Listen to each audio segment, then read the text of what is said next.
সাধারণত দেখা যায় ভোটের দিন ঘোষণা হলেই প্রার্থী তালিকা প্রকাশ করে চমক দেয় শাসক দল তৃণমূল, আর তার পিঠোপিঠি তালিকা প্রকাশ করে বিজেপি। কিন্তু এবার দুই যুযুধানকে টেক্কা দিল বামফ্রন্ট। সোমবার বিকেলেই প্রথম দফার 192 জন প্রার্থীর নাম ঘোষণা করে দিলেন বামফ্রন্ট চেয়ারম্যান বিমান বসু। 26 বিধানসভা নির্বাচনে আইএসএফ এর সঙ্গে জোট হয়েছে বামেদের।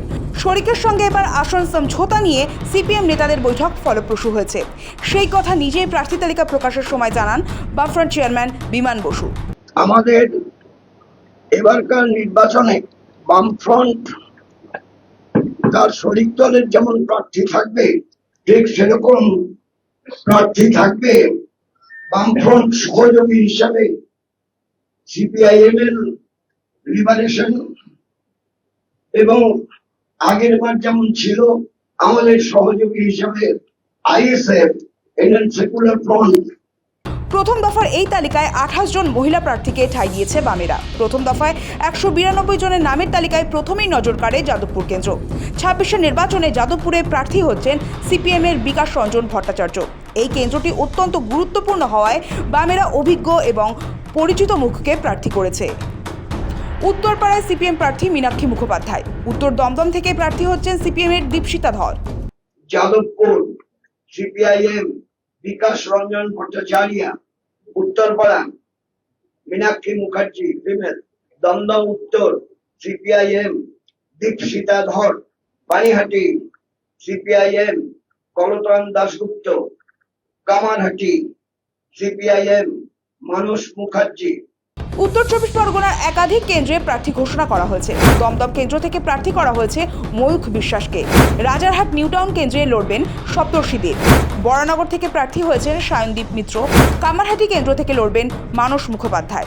দক্ষিণ 24 পরগনার একাধিক কেন্দ্রেও প্রার্থী ঘোষণা করা হয়েছে। কাকদ্বীপ থেকে নারায়ণ দাস, বারুইপুর পূর্ব থেকে স্বপন নস্কর, সোনারপুর উত্তর থেকে মোনালিসা সিনহা এবং মহেশতলা কেন্দ্র থেকে সায়ন ব্যানার্জিকে প্রার্থী করা হয়েছে।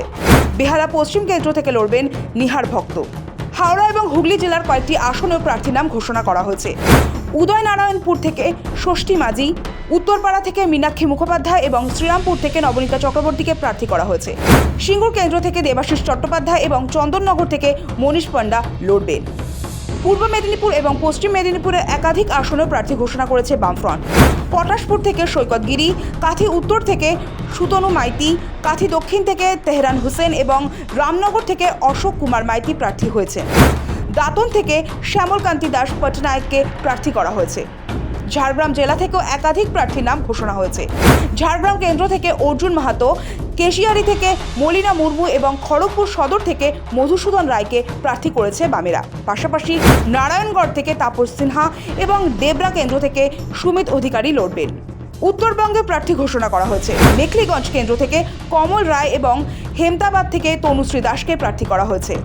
এছাড়াও নোয়াপাড়া কেন্দ্র থেকে গার্গী চট্টোপাধ্যায় এবং ঘাটাল থেকে শান্তিনাথ সাতিককে প্রার্থী করা হয়েছে। প্রার্থী তালিকা ঘোষণার আগে বিমান বসু স্পষ্ট করে দেন তাদের রাজনৈতিক লক্ষ্য। তিনি বলেন, তৃণমূল কংগ্রেস ও বিজেপির বিরুদ্ধে বামেদের লড়াই। বিজেপি তৃণমূল বিরোধী সব শক্তিকে এক জায়গায় করাই মূল উদ্দেশ্য।